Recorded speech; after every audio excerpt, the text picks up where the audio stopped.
எந்த அதிகாரம் உன்னை வஞ்சிக்கிறது? எந்த அதிகாரம் உன் கல்விக்கு தகுதியான வேலையை தர மறுக்கிறது? எந்த அதிகாரம் ஊழல் லஞ்சத்தை பெற்றுக்கொண்டு உன் வேலையை தர மறுக்கிறது? தெரிந்தும் நீ ஏன் அந்த அதிகாரத்தை தொடர்ந்து நிறுவினாய்? இது யாருடைய தவறு? யாருடைய தவறு? கற்றவர்கள் தானே மற்றவர்களுக்கு வழிகாட்ட வேண்டும். ஆனால் கற்றவர்கள் எல்லாரும் விலகி நின்றீர்கள். தீமைக்கு அநீதிக்கு தொடர்ச்சியாக துணை நின்றீர்கள். அதனால் பிரச்சனை உங்களுடைய பிரச்சனையே உங்களால் தீர்க்க முடியவில்லை. இதற்கு ஒரே வழிதான் இருக்கிறது.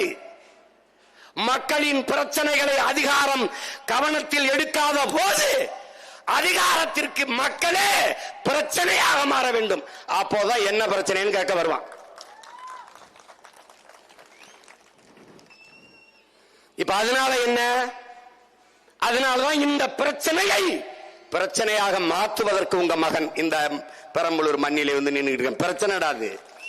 என்ன பிரச்சனை? இந்த ஊர்ல பேசிட்டு அப்படி விட்டு போயிருவேன் நினைக்காத. ஒவ்வொரு நாளும் பேசுவேன்.